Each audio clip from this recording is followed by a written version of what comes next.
그죠? 마음이 무아진다. 그래서 우리 이야기했듯이 그러면 뭐 말은 쉬운데 그러면 나라는 것이 우리 앞에 소아 대화도 오늘 첫 시간에 공부했고 유아 아라는 것과 아라는 것은 나라는 것이에요. 내가 늘 내 생각은 자기 이익적인 생각을 갖고 있는 거. 무아라는 것은 내가 부처님 마음처럼 되는 겁니다. 달리 이야기해서 열심히 내가 수행 중 일심으로 마음이 모아지면은 유아에서 무아로 상태를 내가 체험하게 된다. 다시 좀 더 쉽게 표현하면은 유아라는 것은 나라는 생각을 갖고 있는 중생심이에요. 중생심. 불교에서 이야기하는 중생심. 내 속에 내가 너무도 많다. 내가 너무 많은 나로 살아가고 있다. 그죠? 중생심 이야기하고 무아는 어떠한 의식 수준이냐면은 어떠한 차원이고 어떠한 근기냐면은 부처님 마음, 부처님 근기. 그렇게 생각하시면 돼요. 그러면은 내가 부처님 근기가 됐다. 우리 염송할 때 내가 어떨 때 컨디션이 좋아서 염송이 잘 염송하는 그 순간만큼 내가 마음이 참으로 부처님 마음 같을 때가 있습니다. 그죠? 그러면은 어떤 능력이 생기냐면은 내가 내 스스로를 바라볼 수 있는 눈이 열립니다. 그걸 이제 불교에서는 거기 저쪽 티베트 불교하고 그쪽에서는 여기 이마에 이게 지혜의 눈, 제3의 눈이라고 해서 지혜의 눈이라고 해서 여기에 눈 하나를 그려놓은 게 있어요. 미간에 이마에 이게 지혜의 눈입니다. 상징적인 거죠. 제3의 눈이 열리는 겁니다. 그 눈은 뭐냐면은 이제 지혜의 눈이라고 해서 내가 내 내면을 환히 꿰뚫어 보는 겁니다. 내가 달리 우리식으로 표현하면 내가 내 허물을 정확하게 꿰뚫어 보면서 알 수 있고 내 무의식 세계를 내 업식을 내가 정확하게 아는 겁니다. 내가 일심으로 정진해서 내가 무아의 상태에 일단 도달하게 되면은 무아의 상태를 경험하게 되면은 내 내면의 눈이 띄어진다. 그죠? 그런데 우리가 그러지 않은 일반 우리 범부들의 삶은 늘 내 중심으로 살아갈 수밖에 없어요. 그죠? 그걸 이제 거기 관점이라는 표현을 가지고 우리가 현실적으로 비유하게 할 때 개구리 관점이라는 표현. 개구리. 우물안 개구리 들어보셨죠? 그 우물안 개구리가 우물 속에서 살아갈 때 우물안이 세상의 전부라고 살아갑니다. 그죠? 이 우물 속의 세상의 전부고 내가 하늘을 바라볼 때 우물이란 그 둥근 공간에 보여지는 그 하늘이 이 하늘에 이 우주가 내가 볼 수 있는 우주가 그게 전부 다예요. 그래서 그만큼 좁고 작다는 의미를 갖고 있죠. 달리 표현하면 우리 거기 그죠? 자기라는 틀 속에 갇혀 있어서 알 속에서 아직까지 알을 깨어내고 나오지 못한 그 세상에 살아가는 그만큼 편협되고 작은 생각이죠. 편협되고 작은 생각입니다. 그래서 결국은 뭐냐면은 이제 비유 이야기입니다만은 내가 나라는 생각을 너무 갖고 나라는 어떤 기준과 잣대를 갖고 틀 속에서 살아가면은 내가 우물안 개구리로 살아가기 나는 절대 그게 아니야 라고 이야기하지 마. 내가 우물안 개구리로 살아가기가 쉽고 그리고 자칫하면 내가 그 틀 속에서 그 알이란 틀 속에서 내가 깨어나지 못해서 좁고 답답한 세상을 내가 자기는 의식하지 못하지만 살아갈 수밖에 없다. 근데 내가 삶에 고통이 많고 내가 삶에 스트레스가 많고 괴로움이 많고 근심 걱정이 많고 그러면은 내가 우물안 개구리란 관점으로 살아가는 것은 아닌가. 내라는 틀 속에서 갇혀서 스스로 그걸 깨어내지 못하고 살아가는 것은 아닌가. 예? 그걸 우리가 차원이라고 할 때 1차원, 2차원, 3차원 이야기. 자, 1차원, 2차원 세계에 살아가는 사람들은 우리 운전 경험이 있을 거예요. 그죠? 좁은 골목길을 가다가 마주쳤어요. 그러면은 어떻게든지 옆으로 비껴나가야 되는데 비껴나갈 길도 없습니다. 그죠? 길도 없는데 그러면 어떻게 해야 돼요? 차원이 같은 1차원 세계, 2차원 세계만 살아가고 있는 사람들은 같이 버팁니다.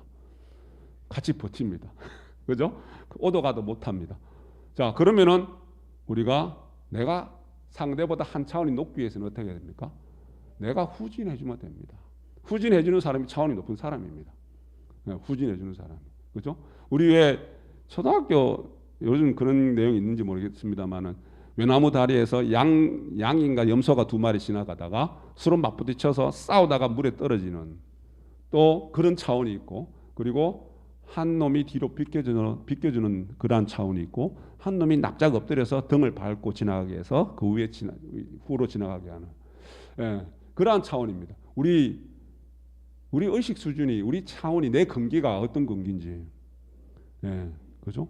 자, 그래서 한 차원 높은 근기가 있습니다. 예, 한 차원 높은 근기가 뭐냐 하면은, 그거를 관점을 아까 개구리 관점이라는 표현을 썼잖아요.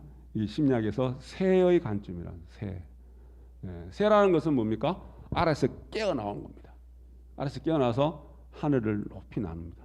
그래서 내가 흔히 바깥 밑에 세상을 바라다보는, 개구리로 살다가 이게 세상이 전부인 줄만 알고, 그러니까 착각과 오류 속에서 살아가요. 세상 모든 사람들은, 중생의 삶이라는 게 그렇습니다. 착각과 오류 속에서 살아가는데, 내가 착각인지 모르고 오류를 범하고 있다는 것을 모르고 살아가는데, 내가 한 차원이 높아지고 나면은, 아, 내가 그렇게 살아가구나.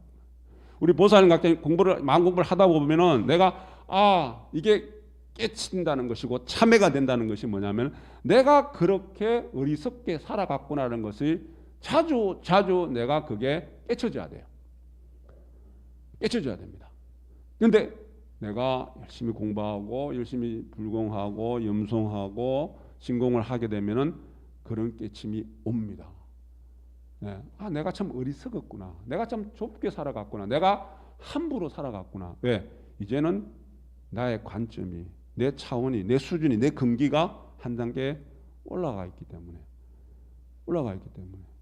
새의 관점에서 우리 자주 새의 관점이라는 이야기할 때 자주 등장하는 게 뭐냐면, 소설 데미안이라는 그 서두에 보면은 새가 아래에서 깨어나와서 창공을 높이 날면서 새로운 세상을 바라보게 됩니다.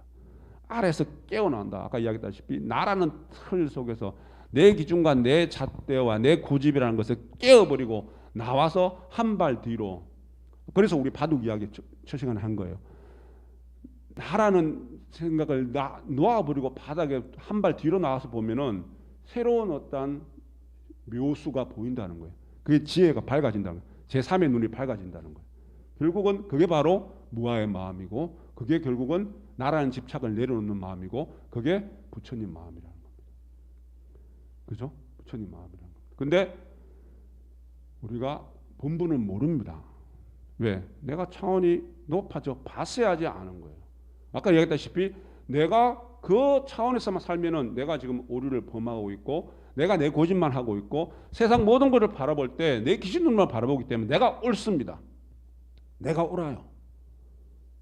그래서 부처님 말씀이 일체 중생들의 삶의 모습이 허상으로 살아가고 있더라. 헛된 모습으로 살아가고 있더라. 왜? 부처님 근기는 예를 들어서 내가 한 차원이 높아서 새의 관점이 돼서 내가 열심히 정진해서 차원이 높아졌는데, 차원이 낮은 사람들을 볼 때 나도 그렇게 살아왔었지만은 볼 때 얼마나 답답합니까? 헛되게 살아가고 허상으로 살아가는 거. 근데 그거는 내가 새가 돼서 하늘을 날아봐야 합니다.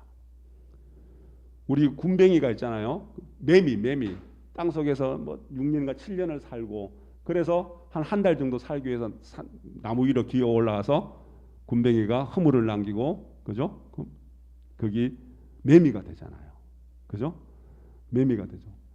거기 매미 그 한 달도 채 못 사는 그 삶이지만 해탈의 삶이에요. 우리가 비유하면 땅속 삶이 세상이 전부라고 알고 살아가다가 이제는 자기 허물을 벗어 던지고 자기 그것을 껍질을 깨고 나와서 하늘을 날아다니는 그러한 자유를 얻으면서 생을 마감을 합니다. 그죠? 우리 늘 비유 이야기할 때 등장하는 거죠.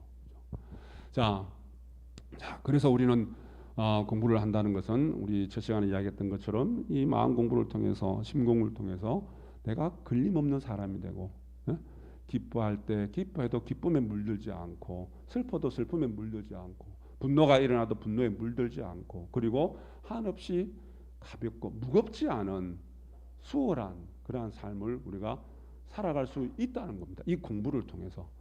근데 한 가지 우리가 여기서 새겨야 될 건 뭐냐 하면은, 삶을 살아가는 과정 속에는 괴로움이 있고 막힘이 있습니다.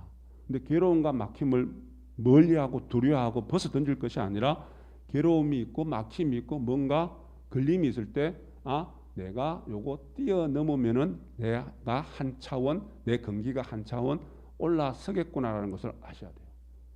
예를 들어서 마음의 평화만, 내가 마음이 편하고 늘 마음이 안정되는 것만이 바로 깨달음이다라는 생각을 갖고 살아가면은 내가 발전이 없습니다.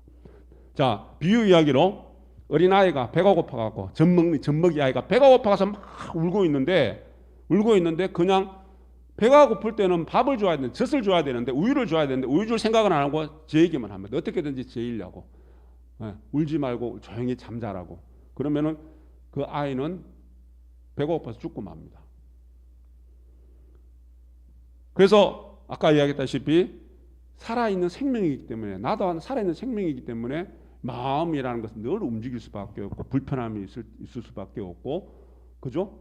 내가 마음의 요동이 생길 수밖에 없기 때문에 그 요동이 생긴 것을 두려워하고 멀리하고 배척할 것이 아니라 우리가 일심으로 윰송하게 되면은 왜 두려움이 일어났는지, 왜 불편함이 일어났는지, 왜 내 마음에 이러한 걸림돌이 생기는지, 그거를 우리가 극복해내고 이겨내는 그 과정이 공부하는 과정입니다.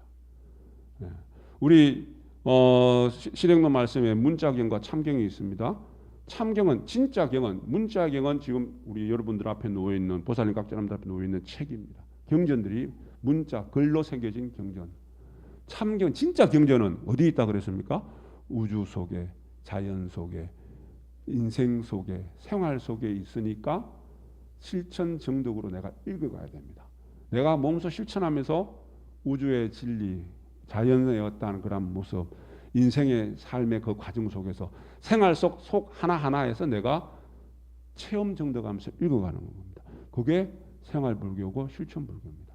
자, 말씀이 곧 육신이 된다라는 이웃 종교 성경의 이야기입니다.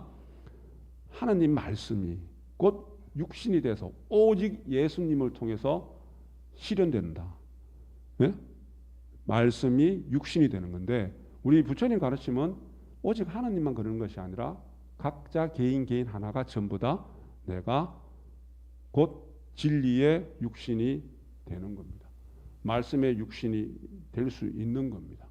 그래서 진리라는 것이, 자, 비우고 또 비워낸 마음에 뭐라 그랬습니까?